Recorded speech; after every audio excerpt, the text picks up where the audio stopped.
মুর্শিদাবাদের প্রত্যন্ত সীমান্ত জলঙ্গি ব্লক আর এই ব্লকের বেশ কিছু যুবকদের উদ্যোগে গড়ে উঠেছে ক্ষুধার্থের ক্ষুধা নিবারণের জন্য আমরা কজন নামে একটি সংস্থা।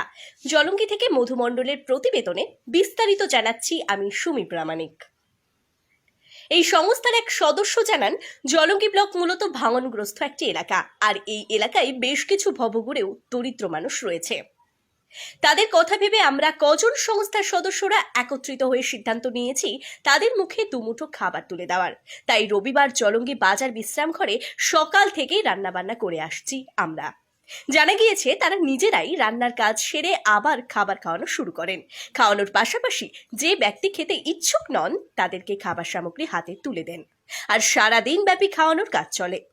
জলঙ্গি একটা ভাঙনগ্রস্ত এলাকা, এটা এক অসহায় গরিব দুস্থ মানুষ আছে, তাদের কথা ভেবে আমরা এই সিদ্ধান্ত নিয়েছি এবং এই সংস্থাটা আমরা খুলেছি এবং আমরা কন্টিনিউ আমরা প্রায় 8 থেকে 9 মাস এই প্রোগ্রামটা আমরা চালিয়ে যাচ্ছি।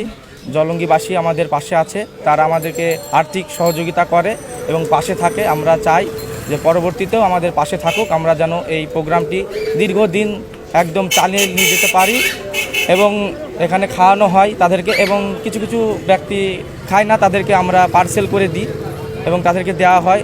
এটাতে তারা অনেকটা খুশি আর কি।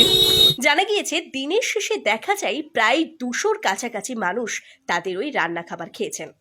সংস্থার সদস্য জুয়েল আলী মণ্ডল বলেন, প্রায় 9 মাস হলো আমাদের এই উদ্যোগ আর নিজেদের টাকাতেই এই আয়োজন করা হয়েছে। এদিনের মেনুতে ছিল ভাত, মাংস, ডাল, সবজি। আরও জানান, মূলত মাসে 2 বার খাওয়ানোর সিদ্ধান্ত নেওয়া হয়েছে। জানান, আগামী দিনে আমরা সপ্তাহে 2 বার খাওয়ানোর সিদ্ধান্ত নিয়েছি। তো আমাদের এখানে এই ক্ষুধা নিবারণের যেটা চালু হয়েছে প্রায় 8 থেকে 9 মাস।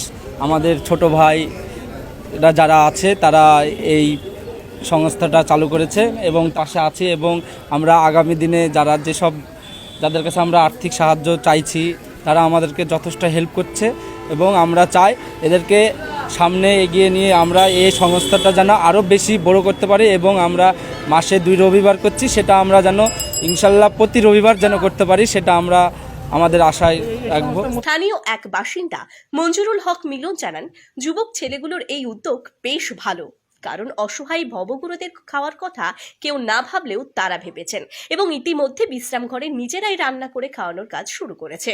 খাওয়াচ্ছে দেখে বড্ড খুশি আমরা সকলে।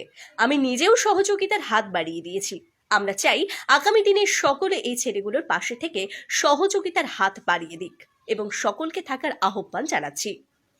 m.story বাংলা, শুধু খবর নয়, সবার কথা সবার কাছে। এটা তো খুবই ভালো উদ্যোগ, এরা অনেকদিন থেকে করছে দেখছি, আমরাও টুকটাক সহযোগিতা করি। আমরা চাই এরকম সবাই আরও এদেরকে সহযোগিতা করুক। এরা খুব ভালো এটা উদ্যোগ একটা, অনেক দেখি গরিব মানুষ প্রায় বছরখানেক হতে চললো অনেকেই খায় এবং এলাকাবাসীরও সহযোগিতা আছে, সবাই আমাদের সহযোগিতাও আছে, আমাদেরও সহযোগিতা আছে, করি আমরা।